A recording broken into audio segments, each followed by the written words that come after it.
From New York, this is Democracy Now! This is a sad day. When our founders drafted the Constitution more than 230 years ago, they included a process that could lead to removing a president from office if he or she abused their power. That is what separates America from so many other nations. There are no kings or queens here, and no one is above the law. The House is voting today to formalize the impeachment process. It marks the first vote by the full House related to the impeachment inquiry of President Trump. We'll get the latest.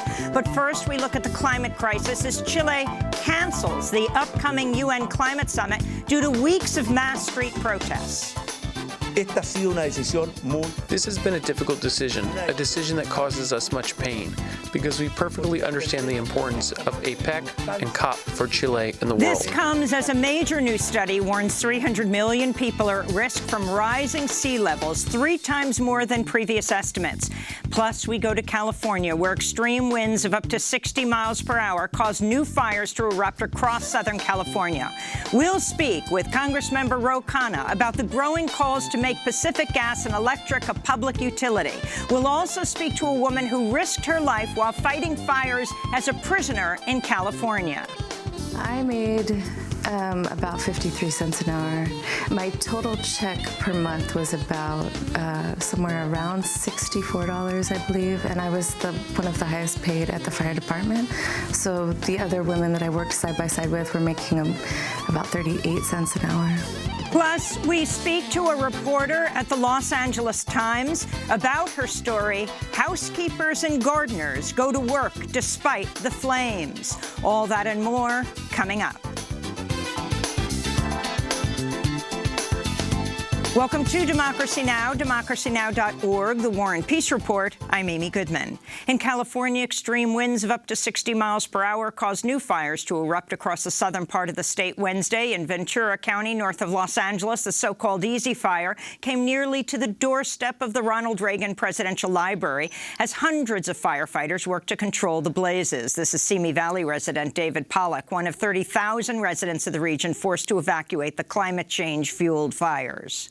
As long as we get up, get out of here, get the car moving, everything else can be replaced in theory. So, you know, breathing at the end of the day is better than not breathing at the end of the day. Chile's President Sebastián Piñera announced Wednesday his nation will not be hosting the UN Climate Summit in Santiago in December as planned. The UN said it's now looking for an alternative venue. Piñera also canceled the scheduled Asia-Pacific Economic Cooperation Conference, that's APEC, as mass protests against inequality in Chile enter their third week. His announcement came as a shocking new report warns 300 million people are at risk from rising sea levels, 3 times more than previous estimates. We'll have more on the fires in California and the report after headlines. In Los Angeles, protesters interrupted J.P. Morgan Chase CEO Jamie Dimon Wednesday as he appeared at a forum on the campus of UCLA, chanting, "Jamie Dimon, the world's on fire," unfurling banners calling on the bank to end its investments in coal, oil, and gas. The Rainforest Action Network reports J.P. Morgan Chase invested nearly $200 billion in fossil fuel projects after the Paris Climate Agreement was reached in late 2015. On Capitol Hill, 50 youth climate activists with the Sunrise Movement occupied the offices of California Senator Dianne Feinstein and House Speaker Nancy Pelosi Wednesday, demanding meaningful action on climate change. Organizer Claire Teixeira Morrison said in a statement, quote, "Democratic leadership is failing to treat this like the emergency that it is. Business as usual is killing us," she said. In North Dakota, a breach in the Keystone Pipeline Wednesday flooded a rural wetland with crude oil from Canada's tar sands. Walsh County Emergency Management distributed photos of the massive spill, which it said was over a quarter-mile long and 15 feet wide. The agency said the pipeline's operator, TC Energy, formerly known as TransCanada, had yet to fix the leak by late Wednesday and that an unknown quantity of oil had leaked.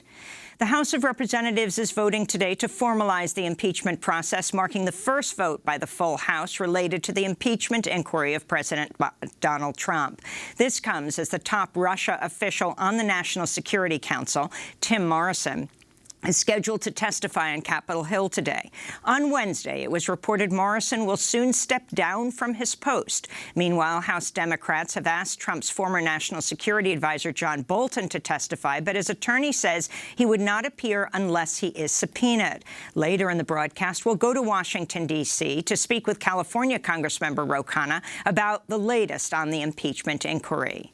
On Capitol Hill, Democrats on the House Oversight Committee grilled senior immigration official Ken Cuccinelli Wednesday over his agency's moves to deport immigrants receiving life-saving medical treatment, including children and babies.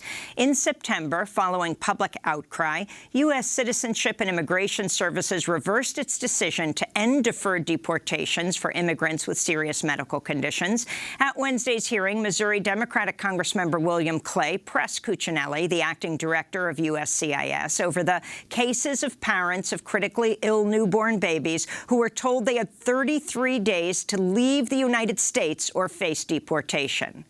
You want them to leave the country, pack up their stuff, take their sick child and go?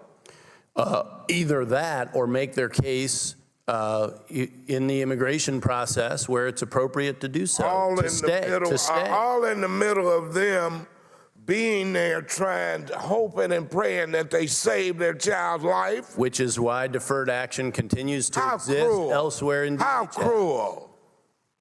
Really? Really? I don't believe this. I yield back.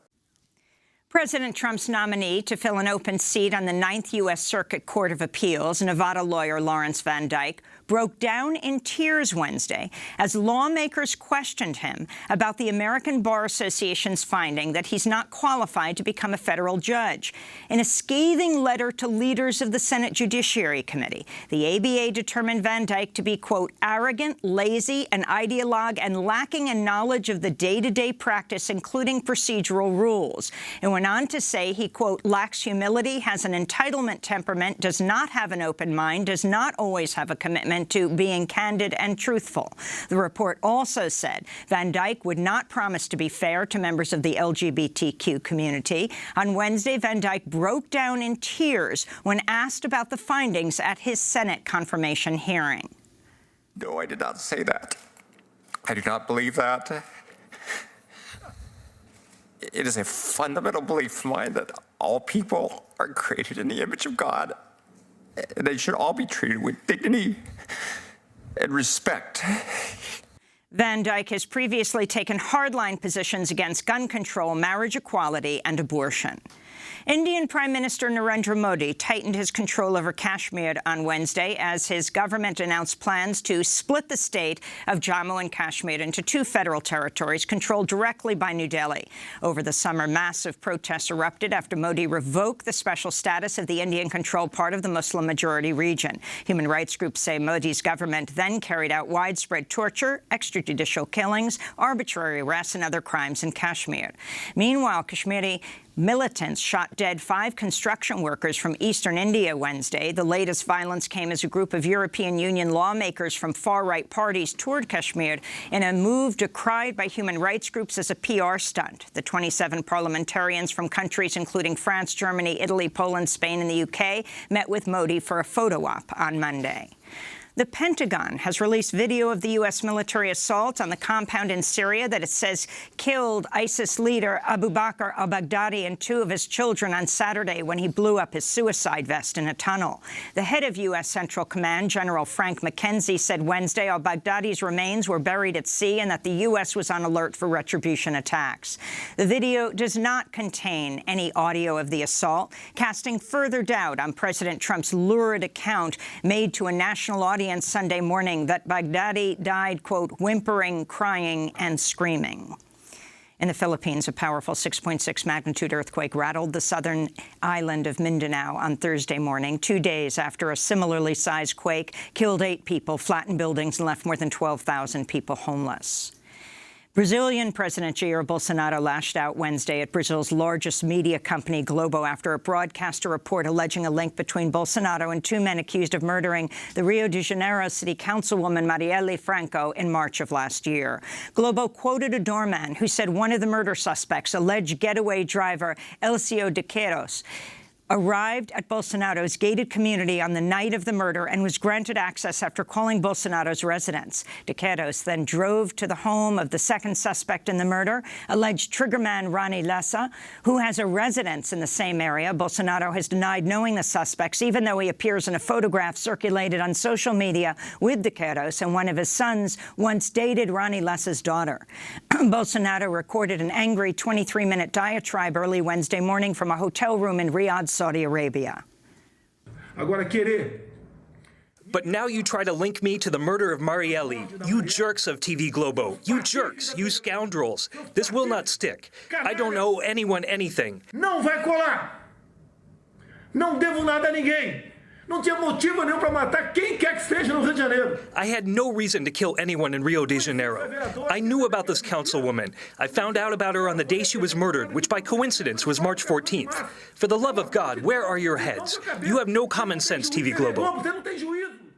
In a statement, the Committee to Protect Journalists responded, quote, President Bolsonaro's threats and insults against Brazil's largest news broadcaster have no place in a democracy, unquote. Bolsonaro's tirade came ahead of a fiery address to the Saudi Investment Forum in Riyadh, known as Davos in the Desert.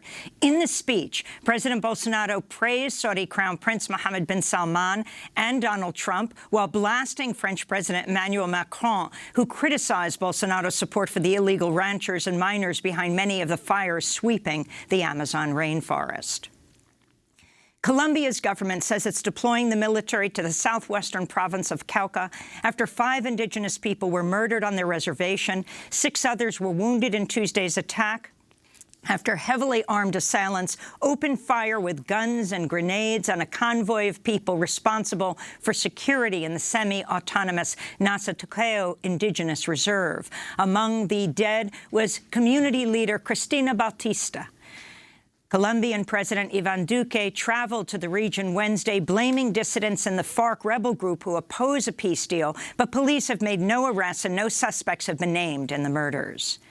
Twitter says it will stop accepting all political advertisements worldwide beginning in November. CEO Jack Dorsey announced the change in a series of tweets Wednesday, writing, quote, while Internet advertising is incredibly powerful and very effective for commercial advertisers, that power brings significant risks to politics where it can be used to influence votes to affect the lives of millions, he said. Twitter's move comes as Facebook CEO Mark Zuckerberg is under fire for accepting political advertisements, even when politicians like President Trump make demonstrably false or misleading claims. A forensic pathologist hired by the brother of Jeffrey Epstein says the injuries that killed the multimillionaire sex abuser were consistent with strangulation, not a death by suicide, as a New York Medical Examiner reported. Dr. Michael Baden says a broken bone in Epstein's neck is, quote, extremely unusual in suicidal hangings and could occur much more commonly in homicidal strangulation, unquote. Epstein was found dead in his Manhattan jail cell in August as he awaited trial on federal sex trafficking charges. Jeffrey Epstein once counted President Trump and former President Bill Clinton among his high-profile friends. In Britain, Labour Party leader Jeremy Corbyn's formally announced he will challenge Prime Minister Boris Johnson in an election scheduled for December 12th. Today, we launch the most ambitious and radical campaign our country has ever seen to bring real change to all parts of this country. If you want to live in a society that works for everybody, not just the billionaires, if you want to save our hospitals, schools and public services from Tory cuts and privatisation, if you want to stop the big polluters destroying our environment, then this election is your chance to vote for it. And the Chicago Teachers Union reached a tentative contract agreement Wednesday with the city's public school system, but returned to picket lines today after Mayor Lori Lightfoot refused their request to add extra school days to this year's calendar to make up for class time lost to the strike. The tentative deal would bring Chicago teachers a 16% pay raise over 5 years and would add $35 million to efforts to reduce class sizes. In related news, SEIU Local 73, the union representing Chicago school support staff, approved their new contract, with 97% of the workers voting yes and a strong vow to stay in solidarity with the Chicago Teachers Union. Their deal follows a 7-day strike. And those are some of the headlines. This is Democracy Now!, democracynow.org, The War and Peace Report. I'm Amy Goodman. And I'm Nermeen Sheikh. Welcome to our listeners and viewers around the country and around the world. As wildfires continue to rage in California, and a shocking new report finds that many coastal cities will be permanently flooded by rising sea levels, Chile's President Sebastián Piñera has canceled the upcoming UN Climate Summit. The 2-week summit had been scheduled for December in the Chilean capital of Santiago, which has seen weeks of mass protests against the Chilean government's neoliberal policies. The UN is now looking for an alternative venue. The annual climate meetings offer a critical space for developing countries to request greater help from rich nations as they confront the worst effects of the climate crisis. Piñera's announcement comes as a dire new report warns 300 million people are at risk of being displaced due to rising sea levels, 3 times more than previous estimates. According to the study published in Nature Communications, the vast majority of the most vulnerable populations are concentrated in Asia, with China, Bangladesh, India, Vietnam, Indonesia, and Thailand facing the gravest threat. The study finds global sea levels are expected to rise between 2 to 7 feet and possibly more, with some coastal cities being wiped off the map. To talk more about the implications of the latest report, we're joined by 2 guests. Here in New York, Benjamin Strauss is with us, CEO and Chief Scientist at Climate Central and co-author of the new study on rising sea levels. Harjeet Singh is the global lead on climate change at ActionAid, working with climate migrants in a number of countries, joining us from New Delhi, India. We begin with Benjamin Strauss. Explain the report, the scope of the report and what you found. Well, thanks so much for having me, Amy and Nermeen, to discuss such an important issue. We found that the global exposure to sea level rise and coastal flooding in the coming several decades is more than 3 times what we thought based on previous data. Essentially, almost all of climate science has been focused on the question of what the sea level will be in the future, which makes sense. That's what's changing. Sea level is rising. But you really need to know 2 things to understand the human vulnerability to sea level rise. And one is the height of the sea, but the other is the height of the land. We all assumed that we knew that it was fixed and simple. But in my research with my colleague, Scott Culp, we took a closer look at the data being used to estimate land elevations globally. And while there's very accurate data in the United States and Australia and parts of Western Europe, the data set used for global analysis and most of Asia and the rest of the world overestimated coastal elevations by more than 6 feet or 2 meters. Why did they do that? Why was there such a huge overestimation? The data, the elevation was based on measurements taken from satellites.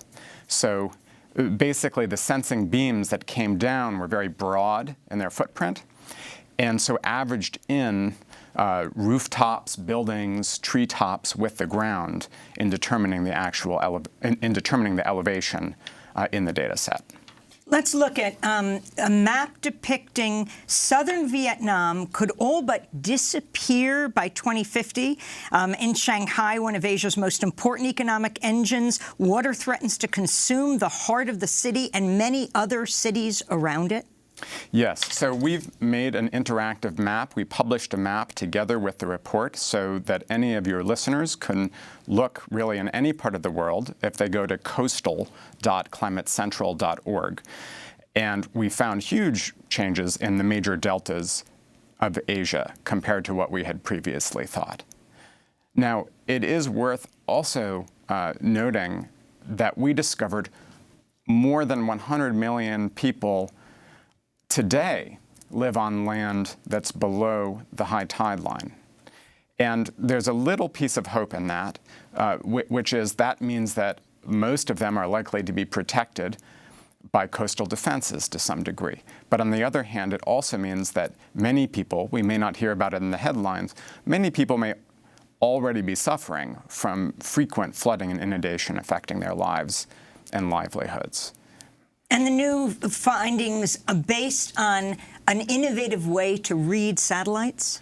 Yes. So what we did is we used artificial intelligence to try and improve on this elevation data from satellites. We took that satellite-based data set, but another 23 variables, and we fed it into a big algorithm soup, so to speak, in order to try and find an approach to improve those data. And we used about 50 million data points where we had a very accurate elevation reading, as well as the inaccurate satellite reading, to develop and calibrate the model. And then we used completely different sets of points in other areas to show that the model worked, even outside of the areas where we trained it. So that's how we have confidence in these results. Well, I'd like to bring Harjeet Singh into the conversation. Harjeet Singh is with Action Aid, and he's joining us from New Delhi, India. Harjeet, could you respond to the findings of this report, and in particular the fact that the vast majority of the most vulnerable areas vulnerable to sea level rise, are in Asia? Yeah, thank you for having me here. Well, I'm saddened, but not surprised. We are already seeing such grim reality in different parts of the global south. So developing countries who had little role in causing the problem are already facing this climate emergency. Just to put it into context, 16 million people were displaced in 2018 by weather-related disasters. And now the estimates that are coming for sea level rise, if I talk of India, it's 7 times more the number. And in Bangladesh, it's going to be 8 times more than the previous estimate. And people are being forced to leave their homes as their local coping mechanisms fail. Their farms and homes are being swallowed up by sea. I've met people who would point towards the sea several meters in from the shoreline to where their homes used to be and are now underwater. Now, that's the grim reality they are facing. They leave their families behind, particularly women, children, and elderly.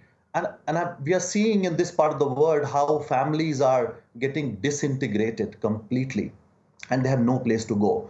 And where they land up in urban areas, in small towns and cities, they end up living in inhuman and unhygienic conditions. So that's the reality which we are already facing. And with these numbers, it becomes absolutely horrific. And Harjeet, can you talk about what kind of support, if any, these climate migrants receive to help them move or resettle wherever they're able to go? Well, the reality is that developing countries are also not ready. We are now facing the climate emergency, or what we call it loss and damage in the climate parlance. They have not even been ready with their adaptation plans. The whole concept of adaptation, which means preparing for these impacts, became much more active in 2001. And since then, they have not got any support from developed countries, which is adequate for them to put these defenses that we are talking about, whether it's about coastal protection, whether it's about retrofitting homes, or thinking of planned relocation, which is being talked about now at the UN level, but hardly any support has reached these communities. And we are talking of millions and millions of people in this part of the world. Harjeet Singh, can you talk about this latest news that just broke yesterday, as more than 1 million people were in the streets of Chile this past weekend?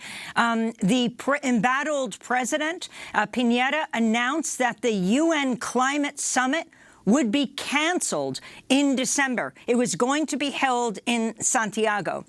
Now the UN has to decide whether they have to put off this climate summit or they will find an alternative venue. But the significance of the cancellation at this point? Well, let's understand the climate crisis and the social unrest in Chile or elsewhere have the same root cause. That's inequality. Governments continue to prioritize corporations over the rights of people. And that's why this uprising, this unrest that we have seen in Chile. Now, with climate conference COP25 being cancelled, it means it's a major jolt to the issue that we were supposed to be talking there. Loss and damage, the challenges that climate migrants are facing was very much on the agenda. And it was all about how the institution that has been created in 2013 needs to be rebooted so that it can respond to the current reality and the future. So if I connect with what's happening in Chile, what the COP was going to be discussing, and this new report, I think it's really a terrible situation that we now will see these COP moving to some other city and probably for 2020. Our thoughts are with people of Chile. The fight that they're fighting is absolutely real. And as I said, the climate justice fight and the social unrest, they are all connected to the core cause of inequality. And we need to recognize that core cause behind these challenges. And Harjit, can you talk about that inequality also in the context of climate change, that countries that have historically emitted the least are now the most vulnerable? Absolutely. So if you look at historical emissions, so the climate crisis that we are facing today is not a result of emissions that are happening now. It's the climate works on a lag system. So the emissions that have taken place in the last 150 years are causing the climate crisis that we face today. And if you look at these historical emissions, United States is responsible for more than quarter, and another quarter emissions come from European Union. Now that's the inequality. Yes, China is the biggest polluter at the moment, but historical emissions come largely from United States and European Union. And if you look at the emission reduction targets that they have put on the table from United States, European Union, and even Japan, it's 1/5 of their fair share. So civil society organizations have come up with this calculator that looks at their historical responsibility, their GDP, and their capability. And through that solid assessment, we have found that it's only 1/5. And developing countries, on the contrary, have put their plans, which are far more ambitious, and most of them are in line with keeping the temperature below 2 degrees Celsius. So that inequality, which has caused the problem, also exists when it comes to climate action. And the business as usual approach that we see from majority of developed countries is not going to help. We need to be responding to the grave situation that we are facing at this moment. I want to ask you about Indonesia announcing plans to relocate its capital. The capital city is Jakarta. It is going to relocate to the island of Borneo. Jakarta, which is home to over 30 million people, has been steadily sinking into the Java Sea. A study found over a quarter of Jakarta will be underwater within the next 10 years. Excessive extraction of groundwater, poorly managed environmental policies have led to Jakarta's surface water becoming polluted and unfit for consumption. Rising sea levels from climate change further compound the issue. This is the Indonesian president, Joko Widodo, announcing the plans. The place has a minimum risk of natural disasters, such as floods, earthquakes, tsunami, forest fires, volcanoes, and landslides. Secondly, the location is strategic, as it's located in the center of Indonesia. And thirdly, it's close to the other developed cities. It's not clear what will happen to the millions of Jakarta residents at risk of losing their homes and livelihoods as Jakarta is submerged in the coming years. But I want to ask each of you this question, starting with Harjit Singh. See, everything points to the unsustainable development model that we have created that continues to exploit nature, whether it's about extraction of water at unsustainable levels and man-made crisis called climate change that we have caused. I think we need to look at how we treat development. What is our definition of development, and who is causing that destruction? Some of these fundamental questions we need to ask are the whole orientation towards GDP growth and completely ignoring what we are doing to environment has to change. Environment now has to be at the center of everything that we are doing, how we are using our natural resources, how we are building our homes, how we are using water. All that has to change. And that thinking is not yet there despite some of these challenges that we are seeing, and look at the kind of actions we are now forced to take. But our political leaders are still stuck with that thinking that corporations are going to solve the problem, and we are seeing privatization and not really rebooting the development model that we have created, which is responsible for all the crises that we are facing in this world today. And Ben Strauss. Yes, well, I think we have to look at Jakarta and really use it to understand we could all be Jakarta tomorrow. Unfortunately, it's a model for what could happen to many other coastal cities. Or we could look at New Orleans, which has more resources and has built a levee system to protect itself. But when a hurricane comes, we saw the tragedy that can take place when you live in the bottom of a bowl and the defenses fail. So I think it's a really, really important lesson that we have to take great heed of, that a major nation would go to the length of relocating their largest city and their capital city, or trying to do that. And very quickly, before we conclude, a city like Bombay, a population of almost 20 million, yes. And the greater Bombay area, large parts of which will be underwater, according to this report, by 2050. That area includes where 2 nuclear installations are housed. Oh, there's a tremendous amount of infrastructure right by the coast everywhere, including nuclear facilities, hazardous waste sites of every kind.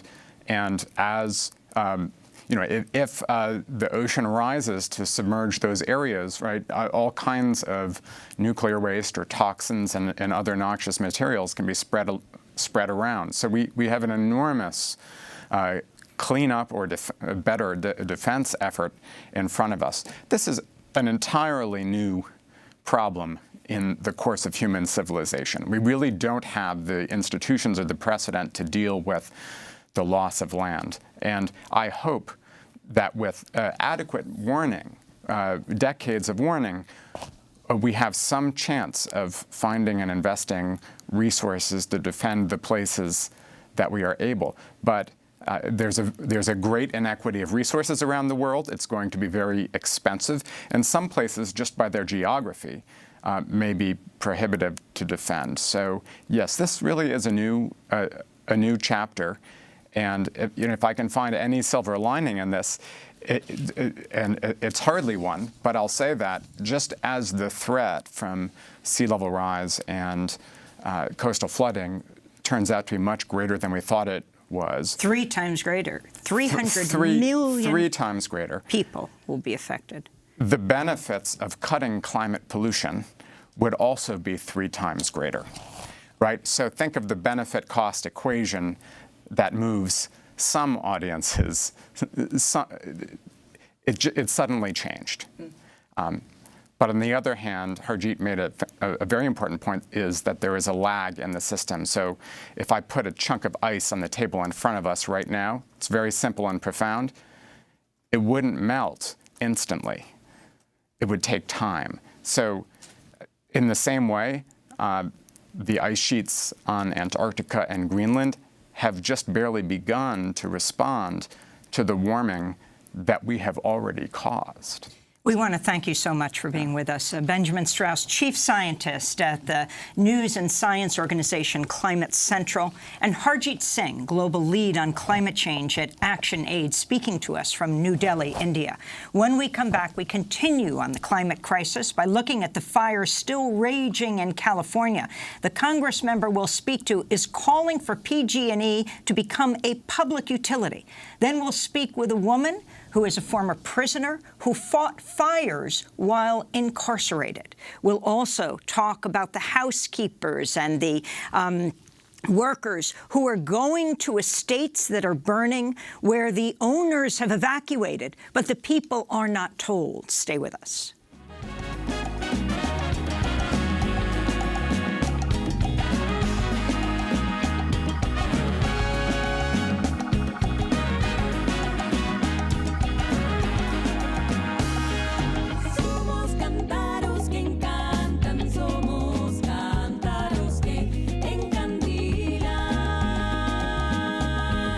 Luciérnagas, mamíferas, naturaleza.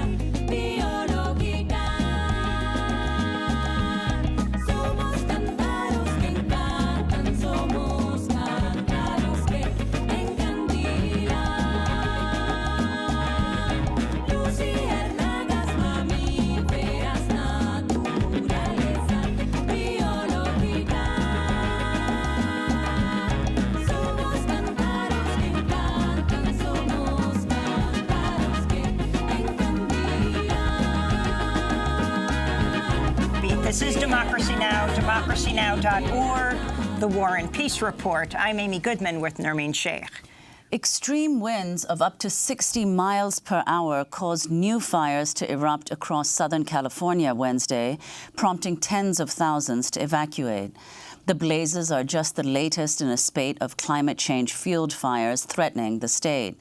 In Ventura County, north of Los Angeles, the so-called Easy Fire came nearly to the doorstep of the Ronald Reagan Presidential Library as hundreds of firefighters worked to control the blaze. This is a homeowner in the area.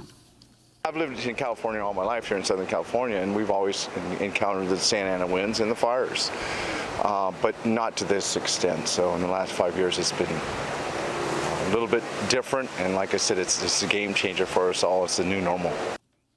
News of the latest evacuations came after the National Weather Service in Los Angeles issued an extreme red flag warning for Southern California for the first time in its history.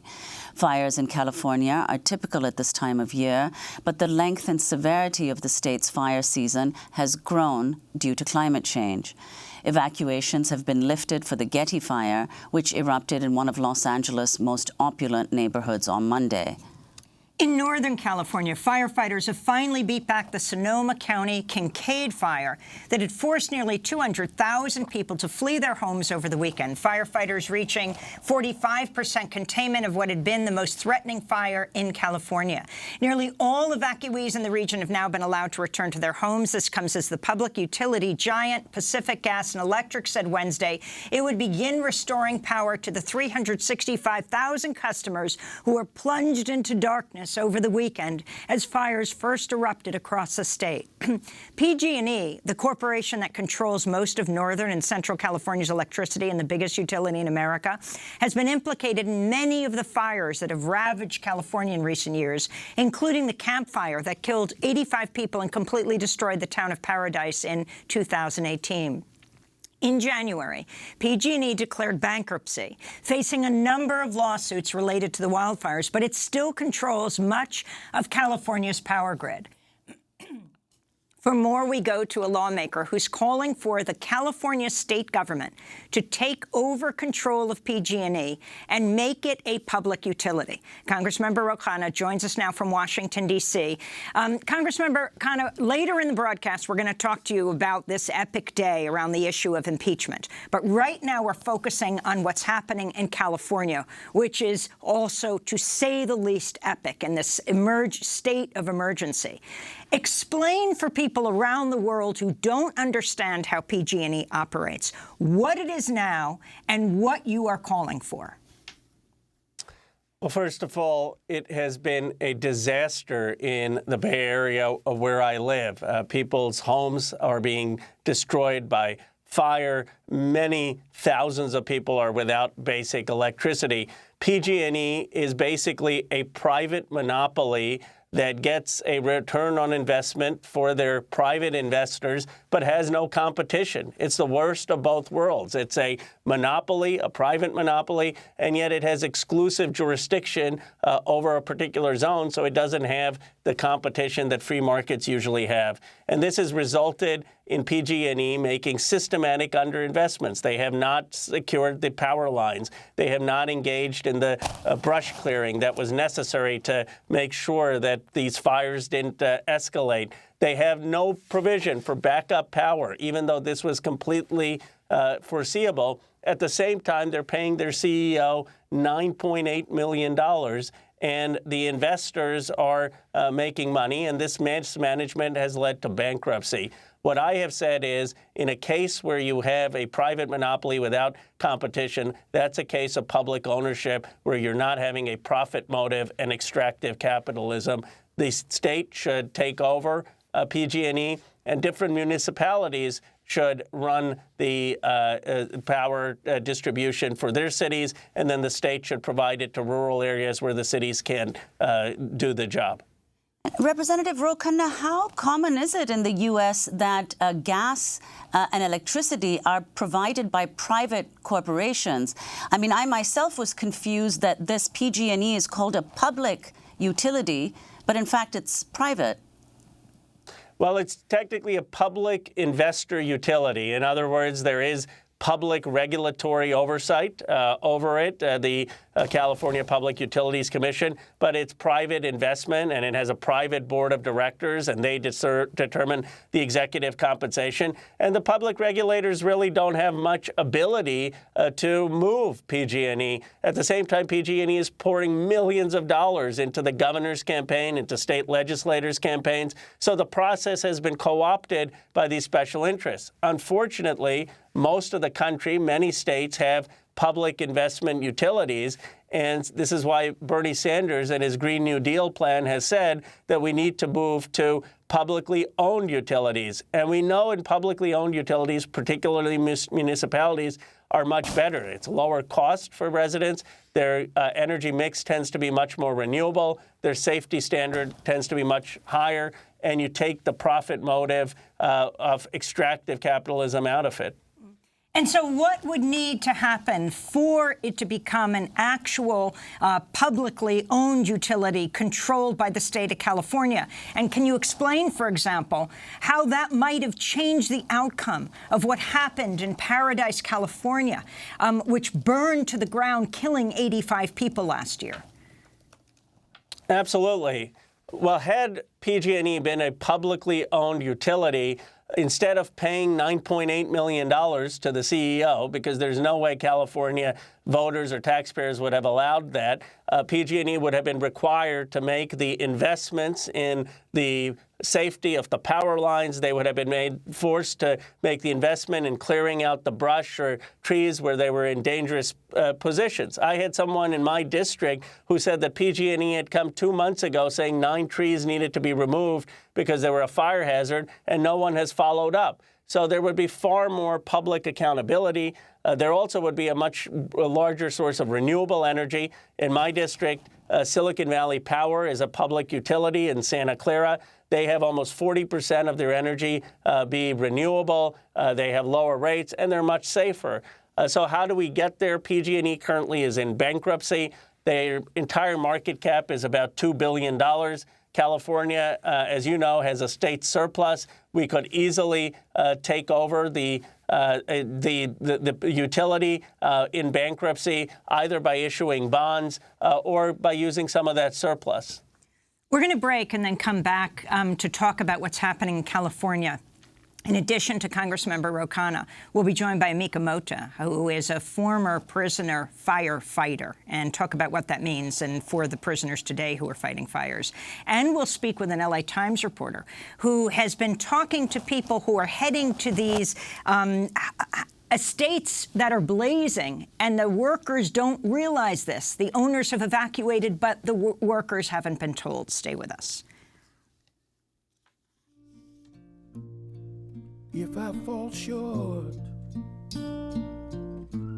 if I don't make the grade, if your expectations aren't met in me today, there's always tomorrow or tomorrow night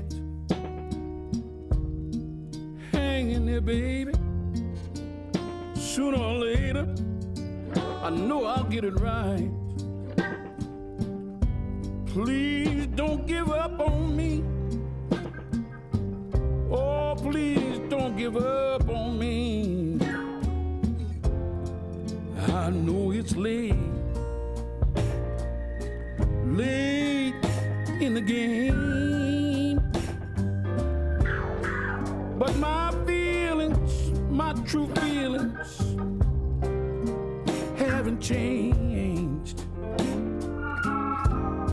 Don't Give Up on Me by Solomon Burke. This is Democracy Now! I'm Amy Goodman with Nermeen Sheikh. We're continuing to look at the climate-fueled fires raging across California, now turning to how the blazes are disproportionately affecting some of the state's most vulnerable communities. As the New York Times reports, a growing number of rich people are hiring private firefighters to protect their property for up to $3,000 per day. Domestic workers and gardeners who tend to some of the most opulent opulent homes in Los Angeles attended work despite the Getty Fire evacuation order earlier this week. Many of their employers failed to even tell them not to come in. That's according to a Los Angeles Times article headlined, "Housekeepers and Gardeners Go to Work Despite the Flames." We're joined right now by the journalist who reported the story, Brittany Mejia. She joins us in Los Angeles. Welcome to Democracy Now! Tell us what you found in Housekeepers and Gardeners Go to Work Despite the Flames. Describe the situation for us. Yeah, thanks so much, first off, for having me. So when I got sent out to the fire around 4 in the morning, and by the time I got to Brentwood, it was mostly evacuated. There were maybe a few people left trying to see if they could sit tight, but for the most part, it was completely empty. And then after I left a neighborhood where there were actually homes that burned, I saw a taxi coming in and dropping off a housekeeper who was pretty convinced that her bosses were still there because they hadn't called her, they didn't tell her anything, and there's just ash coming down and so much smoke in this neighborhood. And she's just ringing the bell, and we quickly learned that her boss was not home and had evacuated at 3 in the morning. And so as we headed back, as I gave her a ride and we headed back down, we bumped into a significant number of other workers who had come in. There was a construction worker who made it to his job site and saw the fire and then left. Another woman who was trying to get into the mandatory evacuation zone to try and go to work because she also hadn't heard from her boss. A babysitter who was covering her face with a paper towel. The bus wouldn't take her to Pacific Palisades, and she ended up being stuck kind of right around this area. And so it was a significant amount of workers who, when we did get a hold of the bosses, or when I was able to talk to them, they just forgot to tell their workers not to come in. And were the workers aware, Brittany, that there was an evacuation order in place? Yeah, so that's the thing. No, this woman that was dropped off by the taxi, I honestly am not even sure how she got in. I think she was just really desperate to go to work that day. But yeah, I mean, she had no idea. She was like, oh, there's a helicopter. And, as we spoke, she observed there was a helicopter. And I was like, yeah, there's a lot of smoke, there's ash because there's a fire. It's pretty nearby. And so she, at that moment, I think I could tell she was scared, which she then told the owner, I'm scared to be here by myself. Brittany, very quickly, you speak Spanish. You've been interviewing people in Spanish. Are all the orders going out in Spanish so people understand the dangers? Yeah, that's the thing. I don't know how targeted it was to the workers who come into this neighborhood. I don't know if the focus was mostly on the people who live in Brentwood, which I'm sure that would be mostly, I feel like, English speaking. And so I don't know how much it was targeted, because when I spoke to the workers, quite a few of them had no idea, at least about where the evac zone was. A few weren't even aware that there was a fire and learned when they arrived. So I don't know how much information they were getting to try and help their decision not to come to work. So speaking of people in danger, we want to turn to the more than 4,000 firefighters working across California to contain the blazes. At least 700 of them are California prisoners, while salaried firefighters earn an annual mean wage of $74,000 a year, plus benefits. Prisoners earn about $1 an hour when fighting active fires. We go now to San Francisco, where we're joined by Amika Moda, former prisoner firefighter, policy director at Young Women's Freedom Center in San Francisco. Amika, well, we're back with you again. When we were in San Francisco, going to the prison camps where the prisoners are that fight fires, that are very treasured by the free firefighters because they do so much of the most dangerous work. We're talking to you again. When you were imprisoned, when you were incarcerated, you were a firefighter. Explain the situation right now. Well, I think that, thanks for having me back again, Amy. It's nice to talk to you. I think that, in California, we are certainly have a deep concern for our folks that are out there on the front lines fighting fires while incarcerated, as well as all of the other firefighters that are battling the blazes across California. I think that that the issues haven't changed much since we talked last time. We've worked on a number of legislative efforts to try to kind of balance out the inequities of a labor force that works fighting fires on the inside and then comes home and can't do the same. But I think that there's a couple of narratives that really exist about this force of incarcerated firefighters, and it's, is this a positive prison program that's benefiting incarcerated people, or is this a capitalist abuse of the most vulnerable population, which we know our prisons are warehouse with Black and brown folks. So I think that we are still at that same point. What is astounding is the level of experience and danger they face and the experience they get when they get out of prison. Are not allowed to be firefighters, so end up often serving the rich, being private firefighters around estates. Yes. Yeah, absolutely. I think that it really doesn't make sense that, we come home and that there is this large barrier. We're not able to get EMT licenses, which is what we need to be working at municipal fire departments, because there are really clear restrictions on, being licensed when you have 2 or more felonies on your record, or you, have a charge that's 7 years or less. And so basically we have folks that are really trained up and have the potential to come home and be a really productive member of society and have stable careers, and that is not happening. We have folks that are coming home and unable to keep minimum wage jobs because of the barriers that exist. Very quickly, I want to ask Congressmember Ro Khanna, this issue of the prisoners making like $1, is it $1 a day, Amika, or $1 an hour? Well, at the fire camps, it's about $1 an hour. About $1 an hour. 53 cents. Is there a discussion? When we were there, the commanders at the camp said these people should be making more than this. We're talking about more than 40 camps. That this has been the wage for decades. It's outrageous, and there is a discussion in Congress. Yesterday, we actually posted on social media our outrage at how the prisoners are being treated. There's no excuse in this country to abuse the prison population. Obviously, there's incarceration, but once someone's a prisoner, they should be still compensated for basic labor. And certainly when they leave, as you pointed out, they should be able to reintegrate into society and have the value of the expertise and experience they've gained. Also, on the issue of the fossil-fueled economy, before we get to impeachment, if you could make this very brief, I want to go to Syria, where President Trump has, abandoned the Kurds, but said that he is protecting the oil fields, both in northern Syria. That's where U.S. soldiers will go, and thousands he is sending to Saudi Arabia to protect their oil fields. I appreciate you raising this, because this is a blatant violation of the Geneva Convention. We can't send troops to extract oil. You can't steal oil from other countries. And our presence in Syria, it's important to realize, is still unconstitutional. There has been no congressional authorization. So it was appalling to hear the president say that. Well, we want to thank Amika Moda of the Young Women's Freedom Center in San Francisco, talking to us about the imprisoned firefighters, and Brittany Mejia of the LA Times, speaking to us from Los Angeles. This is Democracy Now!, but now we're going to turn with Ro Khanna to the issue of impeachment. So we end today's show in Washington, where the House is holding a historic vote today to formalize the impeachment process against President Trump.